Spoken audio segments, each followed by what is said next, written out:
খাতা দেখে যা বুঝলাম তাতে কাশেম তো তোমার কাছে 1.5 লাখ টাকা ধার নিয়েছিল, তুমি 3 লাখ বলছো কেন? হ্যাঁ মোড়ল সাহেব, আপনি ঠিকই দেখেছেন, কাশেম 1.5 লাখ টাকাই নিয়েছিল, কিন্তু ওই টাকাটা সুদে বেড়ে বেড়ে 3 লাখ হয়ে গেছে। দেখো মহেশ, এদের যা পরিস্থিতি, মেয়েটা পড়াশোনায় ভালো বলে স্কলারশিপের টাকায় পড়াশোনা হয়, আর ওর মা কোন রকমে বিড়ি বেঁধে সংসার চালায়। তাহলে তুমিই বলো এত টাকা ওরা কিভাবে দেবে? 1 টাকাও দিতে হবে না। আপনারা তো সবাই জানেন কিছুদিন আগে আমার বউটা মারা গেছে।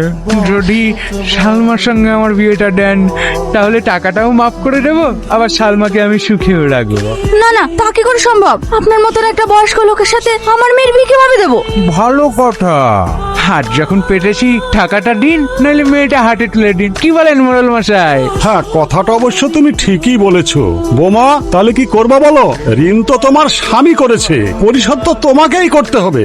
না, আমার মেয়ের সাথে ওর বিয়ে দেবো না। আমি যেভাবেই হোক ওর টাকা দিয়ে দেবার ব্যবস্থা করব। টাকাটা কবে দেবেন সেটা তো বলুন। আমাকে 2 মাস সময় করে দেন। ঠিক আছে, তোমার কথাই মেনে নিলাম। মোড়ল সাহেব, ড্যামি তৈরি করুন। 2 মাস বাদে যদি টাকাটা না দিতে পারেন না, তাহলে কিন্তু সালমার সঙ্গে বিয়ে দিতে হবে। ভালো করে ভেবে দেখো বৌমা, 2 মাস পরে কিন্তু তোমাকে মহেশবাবুর টাকা দিতে হবে, আর যদি না দিতে পারো তাহলে উনার সঙ্গেই তোমার মেয়ের বিয়ে দিতে হবে। দেবে তো?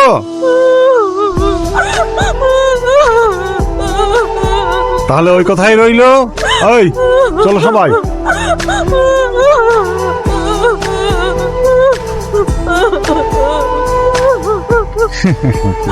কিরে সালমা, রোদে পুড়ে পুড়ে মুখটা তো কালো করে ফেলেছে, একটু চুনো ফুনো মাখিস। তোমাকে অত দেখতে হবে না। আমি ছাড়া তোকে কে দেখবে বল? 2 মাস বাদে তো তুই আমারই হোক। কর্তা, এরা ভালোবাসার মূল্য দিতে জানে নাকি? চলেন।